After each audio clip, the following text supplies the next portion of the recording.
yeah, we'll get a notification.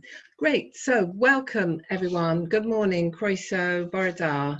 Welcome to our WEN Café on universal basic income. Can it solve gender inequality? Quite a big ask. I'm Catherine Fuchs. I'm the director of the Women's Equality Network Wales. And I'm really excited to be here with three great speakers who I will introduce with you shortly once I've set the scene and told you a little bit about WEN Wales. So our vision is a Wales free from gender discrimination. We connect, campaign and champion women, and we want men and women to have equal authority and equal opportunity to shape both society and their own lives. We've got three really important strategic priorities, and that's how we focus our work. So that is around building a coalition of activists to make sure that we campaign and make change. The second strategic priority is around diverse 50-50. We want to see equal representation and leadership for all women. Also, our third strategic priority is we want women's rights to be strengthened and embedded in the law in Wales. So we're campaigning for CEDAW to be adopted into Welsh law. So we're a membership organisation and we have approximately 34,000 people in our coalition when you look at all the members of our different organisations that are signed up to us. So we're all working together to end gender discrimination. Please do join us if you're not already a member. Obviously, we're stronger the more we are. So you can join as an individual or as an organisation, and we'll be sharing a link to our website Join Us link shortly. So by joining us, you help stay in touch with what's happening on ending gender discrimination in Wales and get notification of all our events. So please do join us. We'd love to have you. So COVID-19 is eroding those rights and exacerbating the inequalities that already existed. I feel, and WEN feels, that it's really eroding the small gains that we've made in terms of gender equality. Women have been shown to be more likely to lose their jobs, be more likely to take on more childcare, and of course there are the appalling statistics around violence against women and the rise in that during lockdown. The crisis has also severely affected women of colour and BAME women and disabled women who effectively had some of their rights removed at the beginning of this crisis when the law was changed by the legislation that was put in place. So we pulled together a manifesto with our members and with our gender network for the 2020 Senedd elections, and a document looking at the response to the crisis and what that should be. And we're calling on Welsh Government to make change in 5 areas. Number 1, we need to provide high quality childcare. Number 2, we need to protect women from poverty, and that's where we think universal basic income could come in. Number 3, we want to keep women safe at home. That's the violence against women agenda. Number 4, we want to keep women safe at work. We need PPE to be correct. We need measures to be taken to keep, for example, pregnant women away from the workplace if they're on the front line. And finally, and really importantly also, we need to tackle gender health inequalities. So those are all the different areas that WEN are working on and campaigning on. I think I'm probably right in saying that all those here on the panel want to reduce poverty and inequality. For WEN, the priority is obviously to reduce gender inequality. And many people have said that universal basic income is one way of doing this. Universal basic income, for those that don't know, involves the state paying an unconditional income to each citizen. It's gained many supporters, both right and left, recently for many reasons. For me, one of the most compelling arguments is that if everyone gets the payment, it helps reduce the stigma of claiming benefits and labelling someone as in poverty. But there are questions. How do we set the level at the right amount? Is it right that those perhaps that don't need it would get it? So are we laying too much hope on universal basic income as a silver bullet? So It's due to be debated in the Senedd here in Wales next week. And so I think we should all be thinking about what is it we would want our members of the Senedd to be discussing and to be thinking about in these discussions. So I'm really delighted to have an excellent panel with us this morning to discuss some of these really difficult questions and interesting questions. So we have three people, Chihana, Joy Kent, and Victoria Winckler. So welcome to all three of you. And I'm going to introduce Tchiyeiwe first, as I'm coming to her with the first question. So Chihana is one of the founders of the UBI Lab Network. She works for Opus Independence, which is an amazing social enterprise in Sheffield, which is all about creating for the common good. She's an activist and she's a specialist in gender and international relations. So Tchiyeiwe, welcome. Thanks so much for having me. You're welcome. So can you explain, first of all, how you think UBI can help make a positive impact on gender inequality, and why you felt it's important for women to have a voice in the UBI debate? Yeah, definitely. So thanks again for having me. And I'll just correct that I'm not one of the co-founders of the UBI Lab Network. I'm one of the co-founders of the UBI Lab, Women's Lab in this case, and I work for the UBI Lab Network. So I think it's impressive what WEN has set out in terms of how we can bridge gender inequality. And I think there's a golden thread of UBI in almost all the aspects that you've put forward. For me and for the wider movement around, that's promoting universal basic income for women, a basic income can actually be transformative for women, their families, and also their larger communities. So once it's given, it can accord women the freedom to leave abusive relationships where they've been forced to stay on because they're tied to their partners financially, or their job as well, where they're probably being abused and they can't leave because they have to make that decision between leaving an abusive financial relationship with their employers or taking up something else. So it applies to both domestic situations and the workplace environment. Also, it's no secret, as you've pointed out, that women bear the bulk of the cost of unpaid work, be it care work.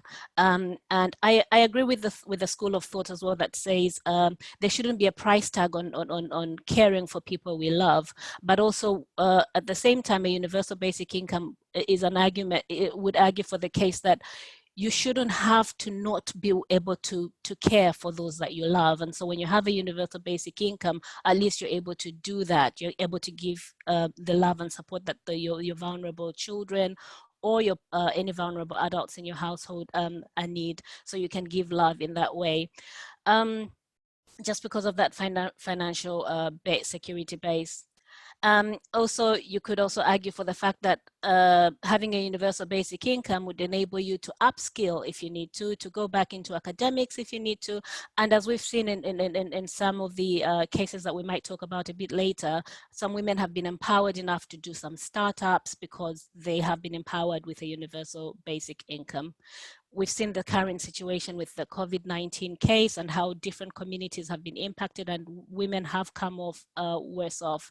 But the United Nations itself has also been arguing that without gender equality and gender parity, we would not be able to attain a better world. And the universal basic income could actually be a contributing factor, a big way towards getting a gender equality as far as we can tell.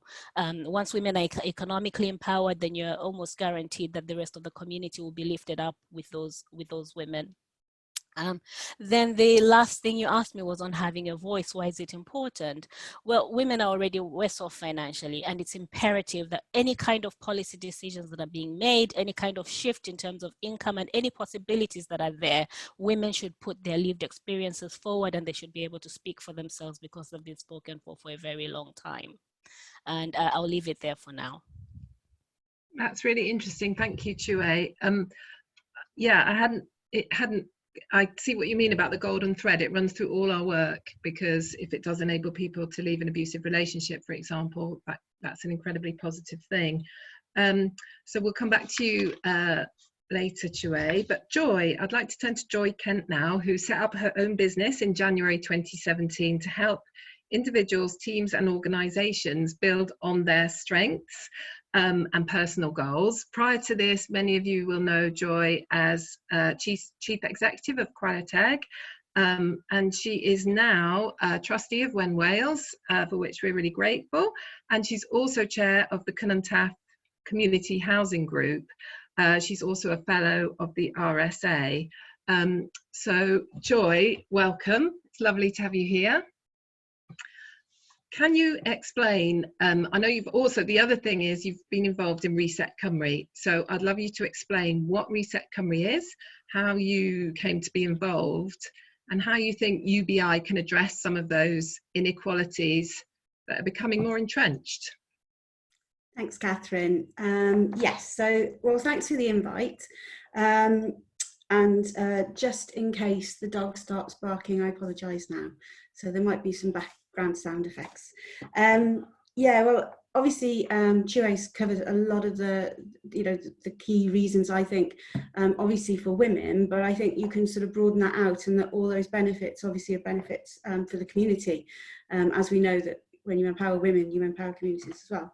In terms of Reset, yeah, well, it's an interesting thing. It's something that we're kind of like, that kind of just happened, and out of COVID. It sort of started with two people doing the usual thing on Twitter of shouting about what how terrible everything was and how things needed to change. Which then turned into an offline kind of conversation, which then turned into a document, which then turned into a document that other people saw and contributed to. And then it became a point of like, well, we've produced something and what are we going to do with it now? So then it kind of involved other people and it went out into the ether, and we have no plan, we have no money. I kind of think of it as a bit of an anarchic collective, and that's kind of like what I like about it. But essentially, I think we're very different, all very different people, different political persuasions or none. And but I think where we come together is that we just feel the time for tweaking is over, and we need to reset. And COVID gives that opportunity to and that sort of external shock to the system to say we need a different world and we need a better world. And so UBI comes into that. So in the document that we put together as a starting point for a conversation, has 10 areas in it. That's the dog. 10 areas in it, and under each area there's 3 ideas. So it's all on the website and on Twitter if people want to get involved. And we're sort of meeting virtually, and there's different things happening. We're also piggybacking off other people's networks because we want to broaden out that conversation. So this is very much part of that. A bit sort of personally about UBI. So it was put into, I wasn't like one of the original authors, but it was one of the areas where I was very happy to kind of support that position that was being taken, because I'd been reading a lot about UBI over a number of years. I've brought some of the books with me to show you, but the first one was actually Paul Mason's book around the future of the world, really, and the future of our economic systems, where he makes the case for UBI, which led me on to a book which I would hugely recommend, which is called Utopia for Realists, which Rutger Bregman, I think, has been called, like, people call him Mr. UBI, because of he promotes this very much, but it's a big part of what he suggests a new world could be, that new utopia could be. And then there's other economists, left and right, who are on side with it. My personal, I suppose the reason I was personally really interested in it was because it kind of like reflects back on where you started, Catherine, with the comments you made at the beginning about stigma and what our system does to people. And it still makes me very angry about what we do to people in the name of helping. And I have a personal connection with that because I grew up on benefits, and I know what that stigma feels like. I know what it's like to stand in a queue in school on the side of the table where you're receiving, where you're the part of the class who are getting free school meals. I know what it's like to be wearing the sort of the boring, sensible shoes because your family gets the money to go to Clark's and get the school shoes from there when all the cool kids get their shoes from other places. And then through my work in, since then, I see what the benefit system does. And it is that stigma, and that really makes me angry. And so I suppose that's what the universal aspect of this, why that's attractive to me. But it's also what it does to people to make, because it's something that you have to show that you're the most pathetic, weakest, neediest version of yourself to get help. And that, I think, is fundamentally wrong. And I think it's fundamentally underpinned by a belief that people are poor because it's their fault and they're not trying hard enough. And I think it also feeds into the them and us, which have become a massive part of our world today. So if I'm looking for a better world, I think UBI has got a lot to offer in bringing us together rather than having this kind of them and us world of the deserving and undeserving that we currently live in. Thank you, Joy. That's a really interesting perspective, and I think it's really interesting that you brought your own lived experience of being young and being a recipient of those benefits, and I can see that that's played a big part in you forming your views. So thank you for sharing that with us. I'd now like to come to Victoria Winckler, who we're really delighted to have with us. She's director of the Bevan Foundation, which is a brilliant think tank, which produces fantastic research and information. Victoria, I know, has put a link already to some great research they did on women in poverty with Quariteg. Victoria is also an advisor to the Joseph Rowntree Foundation, and she's been a real leading contributor really to Welsh policy over the past years, including around Welsh Government's action to tackle poverty. So welcome, Victoria. It's great to have you with us. I'd like to ask you, first of all, is it all good news? So we've heard some really positive views of UBI there, but are there any concerns we need to be aware of before we rush into this? Okay. Well, thank you very much indeed for that really warm welcome, and it's really nice to be able to contribute to the WEN Café on two subjects actually that are very close to my heart personally, as well as being from the Bevan Foundation.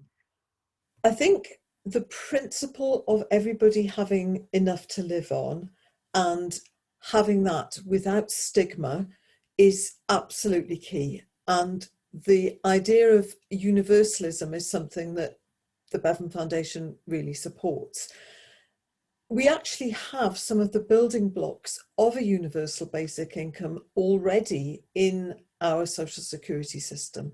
We have child benefit for almost all children. There are some children excluded, which is not ideal, but for almost all children. And we also have the state pension for almost all older people. And that support is absolutely key.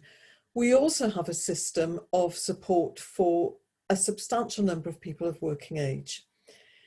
Where that goes wrong are around two issues. The first one is around the conditionality, as Joy very powerfully described, having to prove that you're poor, having to prove that you can't walk or you can't do all the things that are in the assessments for disability.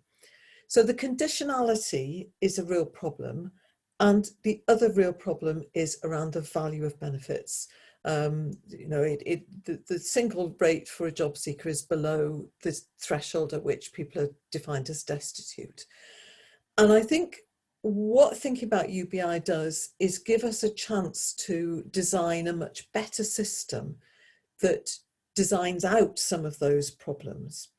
And that policy design really matters. And we've seen how, we can see how universal credit can get it so wrong. and the devil really often is in the detail. And I think that's why we need to look really carefully at some aspects of UBI, in particular the value of the benefit. If it's set at a low level, some people have talked as little as £50 a month. A lot of people are talking around £50 a week. If it's at a low level and it replaces benefits, then basically people don't have enough to live on. So at a low level, we'd have to continue with all the problems of the current benefit system. If it's at a high level, then we could start seeing much more radical change. And for example, there's some work done in Scotland that talks about it being over £200 a week.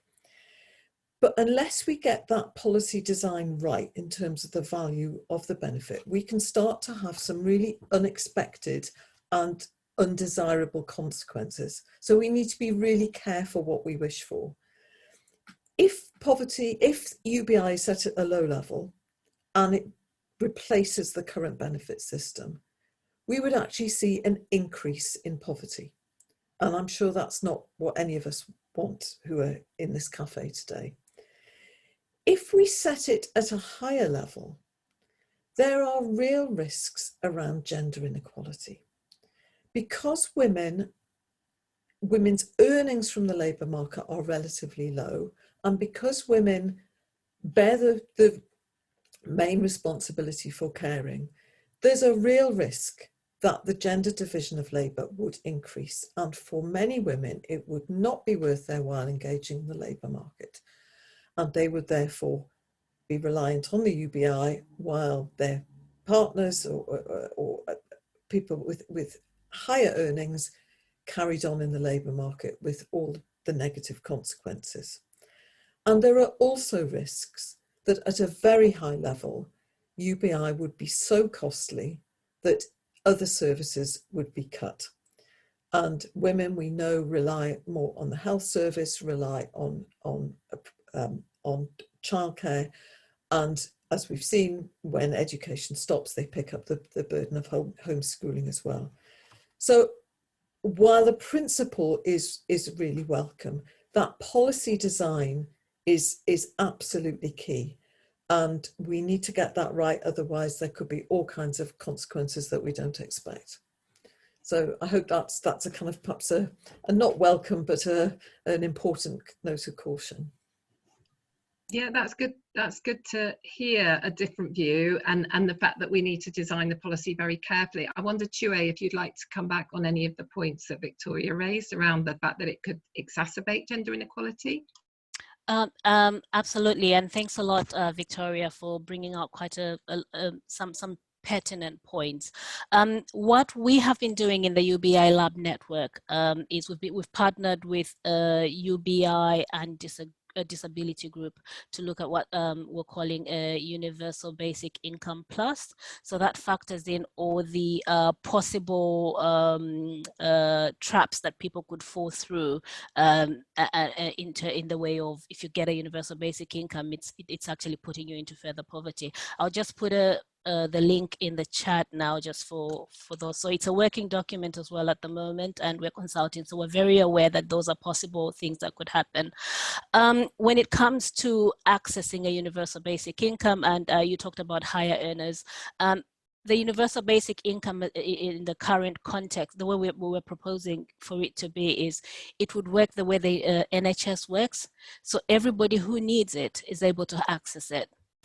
And then the higher earners are going to pay it back through the tax system anyway. So everybody who needs it will be able to access it, that nobody will fall through the cracks in that context.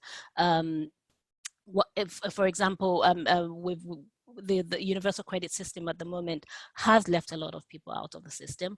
During currently the government measures that we've seen on income security in relation to COVID-19, a lot of people have fallen through the cracks. A universal basic income in the context that we're proposing it, and actually the wider movement is so that nobody gets to fall through these cracks, and that nobody is actually deeper into poverty than they were already.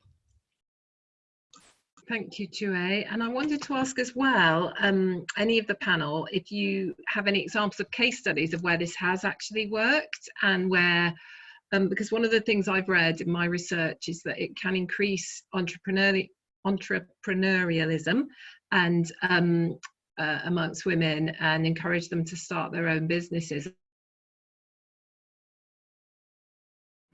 where that's happened. Joy, do you want to go next? No, I was just going to say, I bet Tchiyeiwe's got lots of examples. I've read the same, that about people, like you say, setting up their own businesses, because if you have that sort of, and I totally agree with what Victoria said about the levels, but I think if you have that sort of, if you have that level that you can, that is sufficient, then it does give you that freedom to explore other things without the massive risk. If you haven't got any wealth behind you, then you don't take that risk to do something that might be really fulfilling and might be, you know, might be hugely successful, but you haven't got the wealth behind you to be able to take that risk. So I'm sure that I've read in terms of case studies and pilots that it has increased entrepreneurialism, but it's also increased people going into education, particularly women and girls staying in education, and also creative activities as well, and it could be businesses around creative activities as well.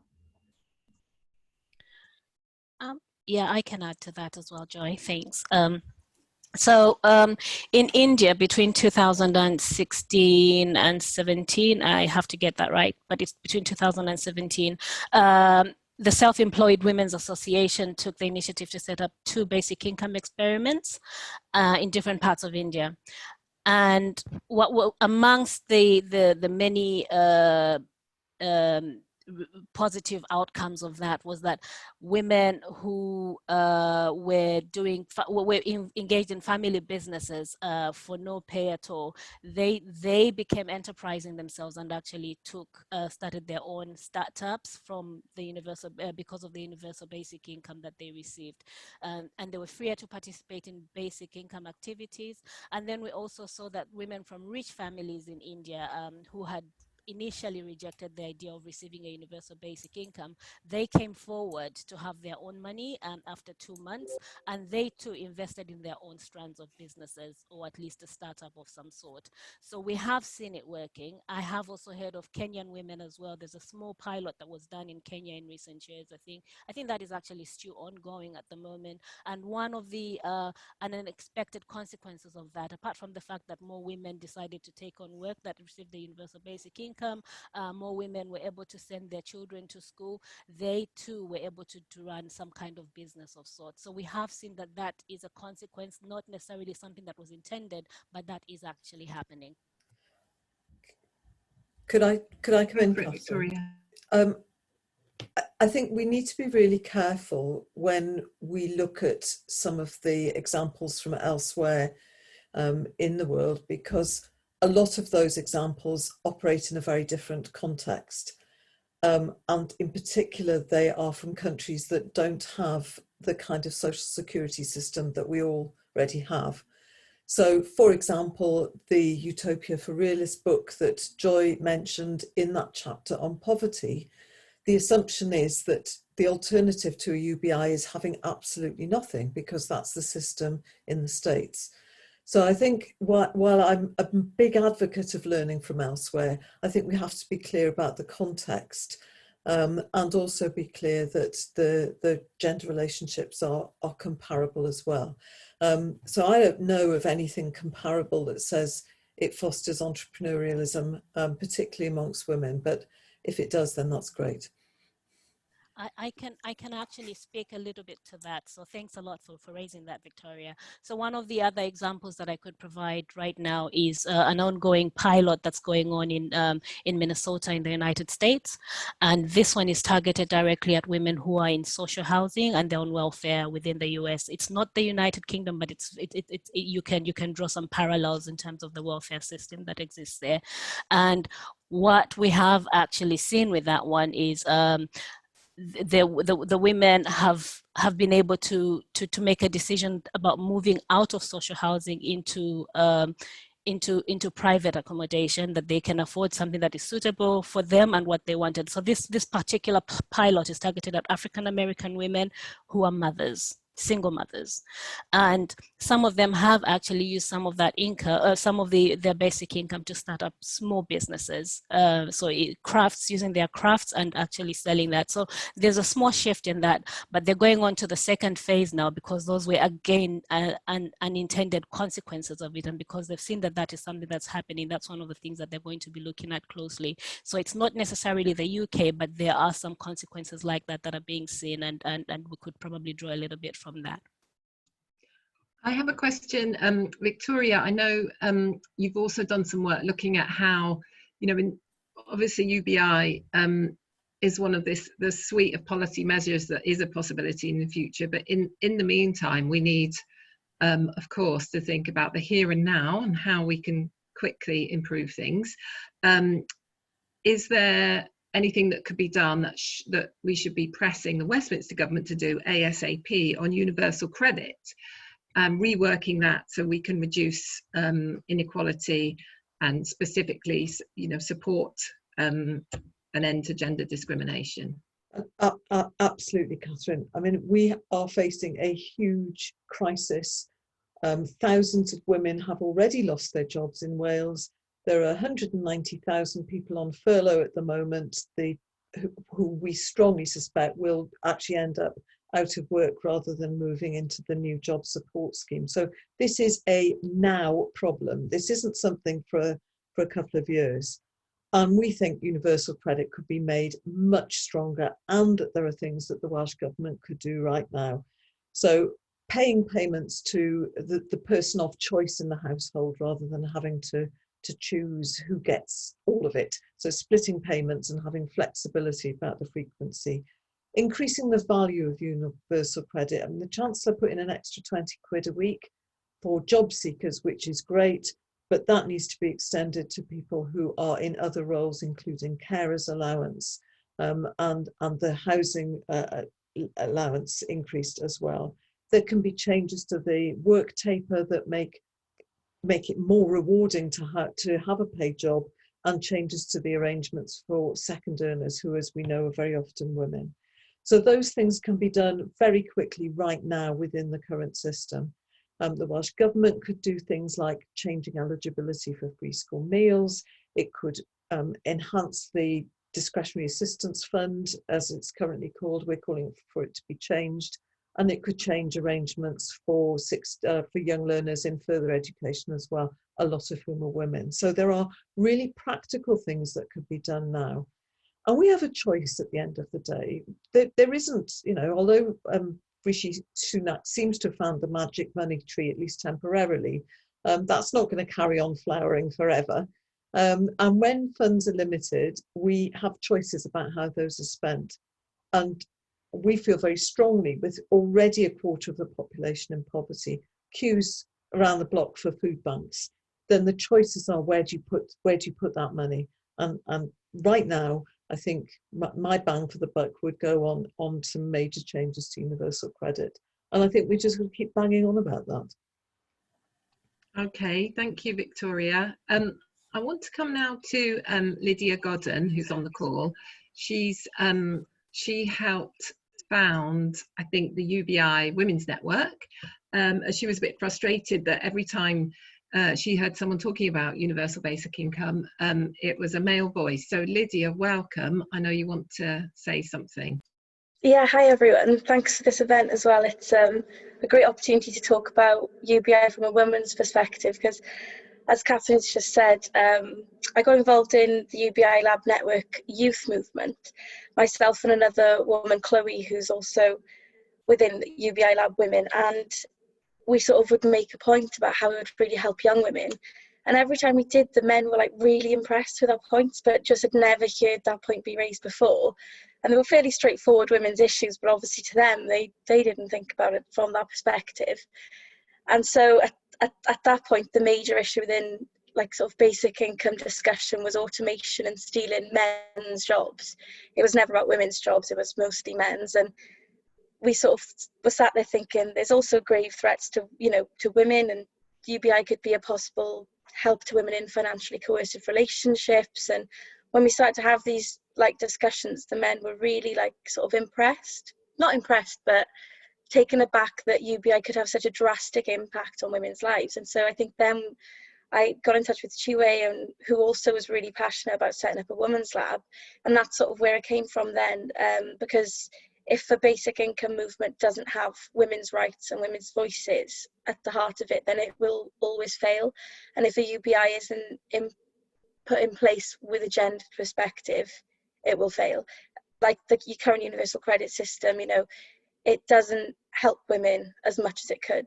And in some ways, with the payments, you know, going to couples and not actually going to individuals, it actually traps women sometimes in those abusive relationships. So exactly as Victoria said, the implementation of UBI is just as important as getting a UBI, because if it's implemented wrong and if it's implemented by men for men, then it really will just fail to help any of us. So yeah, it's great to be here today, hearing everyone's points of view and having this important discussion. Thank you, Lydia. I should mention that Lydia is one of our WEN mentees and has done lots of amazing things since she became a WEN mentee, including this work on the UBI Women's Lab. So we've got a question here from Kerry Hayes. Kerry, would you like to unmute and ask your question? If you do that, go for it. If not, I will ask it for you. Sure, thanks, Catherine. Yeah, thanks very much for all the contributions. Fantastic discussion. Yeah, I'm just interested in how the panellists think the UBI could be funded in Wales. And I'm aware there's been quite a bit of discussion about this within the independence movement for Wales as a way of solving poverty, some of the housing issues and dependency on food banks, etc. But I'm just wondering what powers Wales currently has within the existing devolution settlement to address this. Victoria, I can see you're unmuted. Would you like to go first? I would, and I think that's an extremely relevant question. We did some back of an envelope calculations on what a UBI at the minimum income standard would cost, and it's around about 20 in Wales, and it's around about 21 billion. There has been work done in Scotland that looks at how that could be equivalent cost would be met in Scotland, and it would require an income tax of around 70 to 85%. Without any personal tax allowance. Now, clearly there are other sources of taxation that could pay for it, but if you just look at income tax, it's a very high, eye-wateringly high marginal taxation rate. Does the Welsh Government have powers at the moment? Absolutely not. Social Security is expressly reserved to the UK Government, and any payments outside certain specified payments that are made to individuals would be deducted directly from anyone's existing social security benefits. Clearly, the Welsh Government can give people money who aren't in the social security system, as it does for, whether it's student grants or whatever. But I would suggest that actually that's not really the point. So in terms of income replacement or income supplements for people on low incomes, absolutely does not have the powers at all, and it costs a lot of money. Joy, would you like to respond on how we would fund it? Yeah, well, absolutely. As Victoria said, Wales does not have the powers to do that, to introduce UBI at this point in time. We can do a pilot though, and I think we should be part of the global movement which is exploring this. I think in terms of the costs, it's, obviously the figures that Victoria gave there are eye-watering. I wondered, Victoria, did you kind of like factor in any of the things around the savings that pilots have shown would be made? And also, I think, we are going to be ending up paying more tax. As Victoria said, the money tree is going to to die at some point, and we are going to end up paying more tax. From my perspective, I would much rather be paying tax for something that was empowering people, giving people agency, autonomy, opportunity, than paying for something which is trapping people and, like I said at the beginning, making people behave in a way that is, you know, that you have to be the neediest you can possibly be. And I know what, you know, I know personally what the impact is on you, on your psychology, on your self-belief, on your self-worth. I'm 55 now, and I still battle with what was done to me when I was younger through that system. You know, I know the lifelong impact that it has, and I consider myself very lucky. And you know, the life I have is the life I want, kind of thing. But I would so much rather that my money was going towards something that was actually really helping people, not doing psychological harm. I'm sure Tchiyeiwe would have more on the sort of the financial side of things. Yeah, Tchiyeiwe, can you share your thoughts on how we could pay for this? Right. So I'm really oblivious to how the Welsh situation would work, but yeah, I might have a bit of insight in terms of what we've been proposing as the Universal Basic Income Lab Network. So the economists within the network, and then also think tanks like Campus, the Royal Society of Arts, the New Economics Foundation developed a detailed, have all developed detailed proposals on how that would be paid for. So some of the options include progressive taxation, so that higher earners pay their UBI back in tax, as we had said, and also closing some of the tax loopholes that are registered by Her Majesty, HMRC. Then there's also talks about being funded by increasing corporation tax, and as well as options such as carbon tax, which would tackle the climate emergency and distribute revenues to everyone in the form of a universal basic income. So there are different conversations that are taking place. We do not have the silver bullet, but definitely there are options that have been put forward. That's really interesting. Thank you, Tchiyeiwe. Yeah, I guess that's the thing. We have an opportunity to reset, to rethink, and I like Joy's idea because it's very practical, and I'm a very practical person, of running a pilot to see how it might work.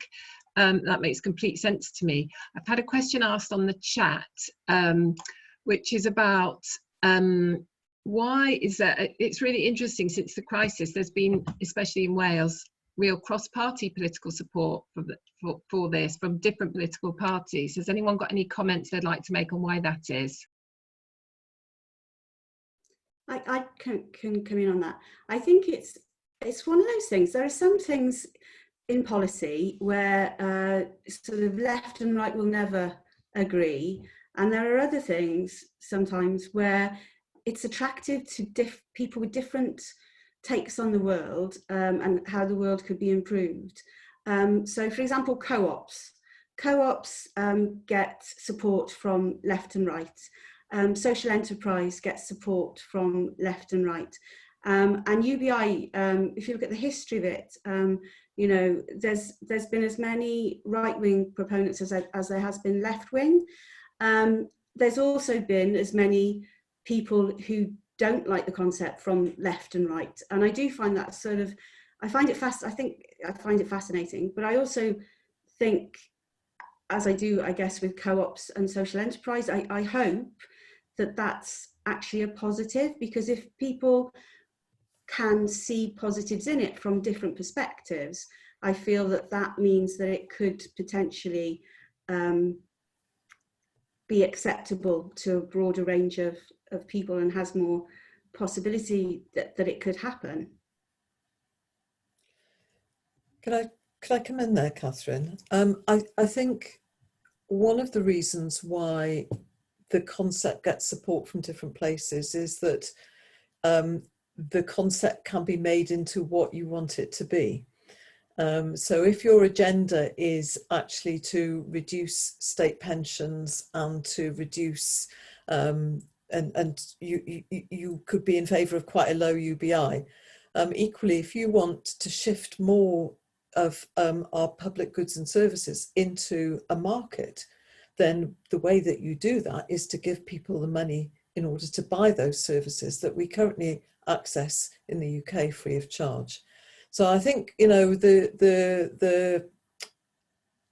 there's also strengths, and I think we need to be really clear what it is that we're arguing for. Otherwise, you might end up, when it comes down to the detail, that actually you've got, you know, quite fundamentally different views about what UBI is all about.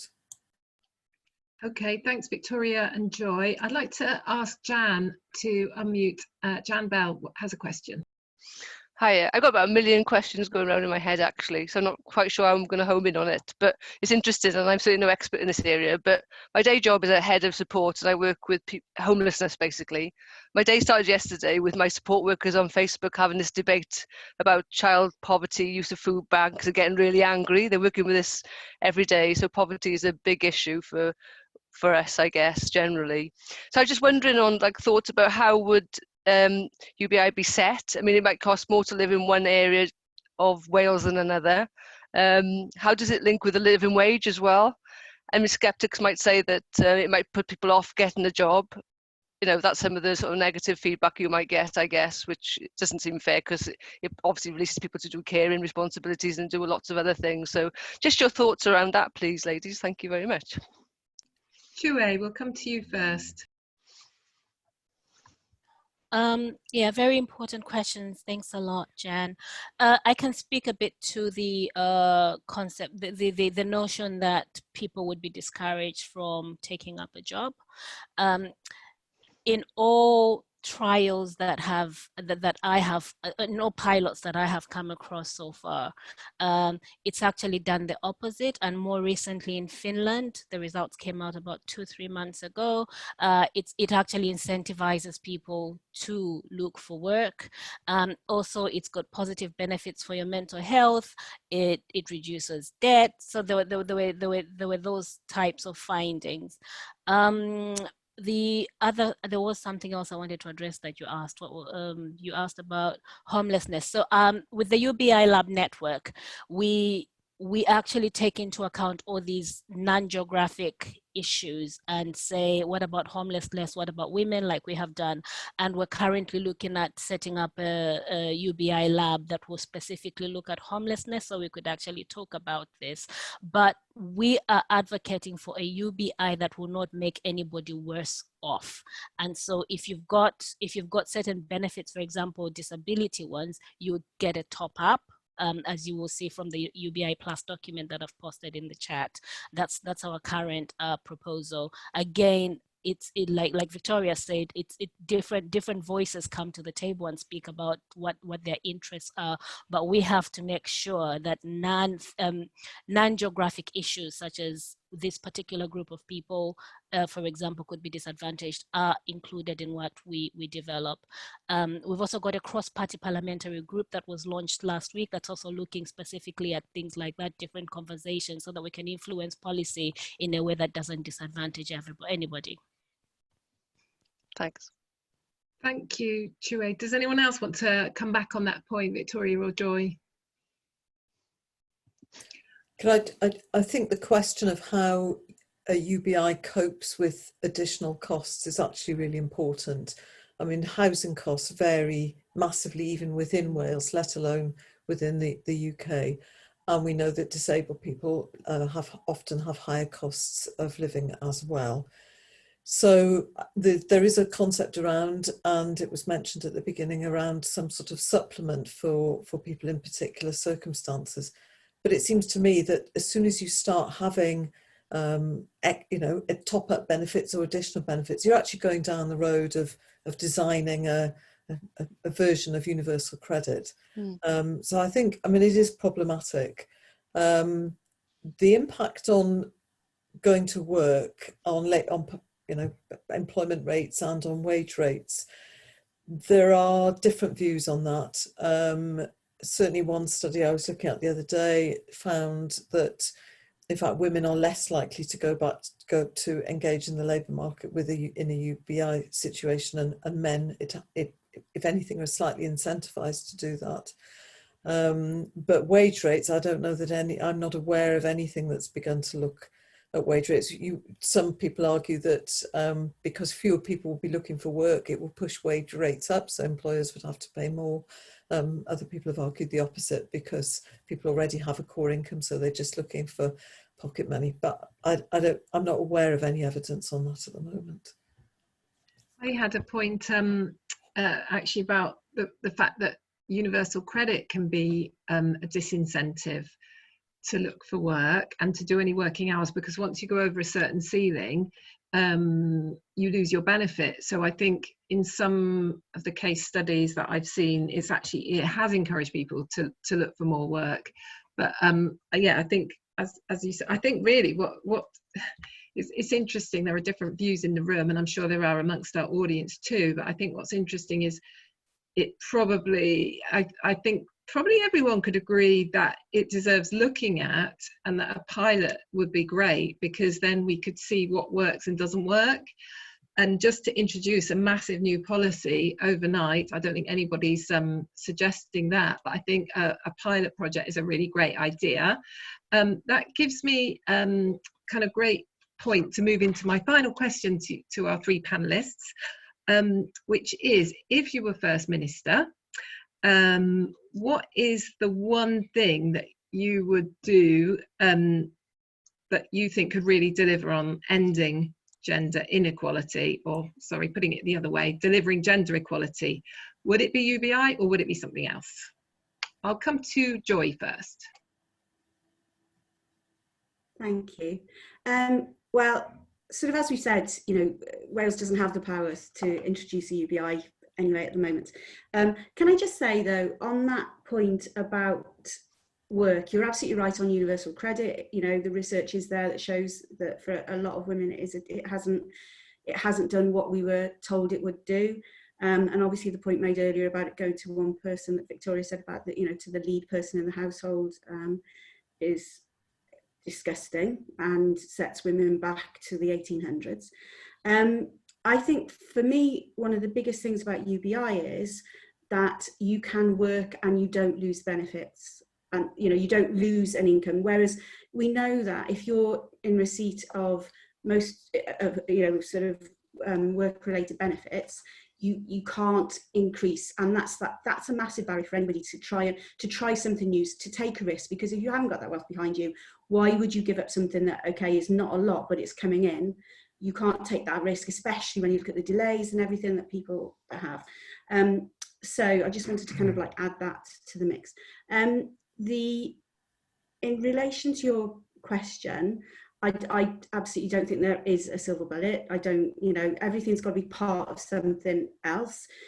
And UBI needs to be part of a much bigger reset of the economy, and how we see the economy and what we value and what we invest in. If I was First Minister now, and I'm assuming that I had the powers to do this, and I'm not sure whether you could, but I think you can. It would be, when I was at Cymru, we used to talk a lot about, we'll never have equality in the workplace till we have equality in the home. So I think the thing that was most persuasive for me when we were looking at other countries that had made much more progress in this area, it was about parental leave, and it being the same amount for both partners, and you couldn't transfer it. I think that was something that from the research we did when I was there, had a massive impact. It wouldn't solve everything. No one single policy is ever going to solve everything, but I think that would have a significant impact. Great, thank you, Joy. Victoria, the same question to you. If I was First Minister, I would introduce free part-time universal childcare. It can be done from the age of 9 months up to starting school. If we phased out the current childcare offer, which penalises non-working women, we could introduce 16 hours of free childcare a week.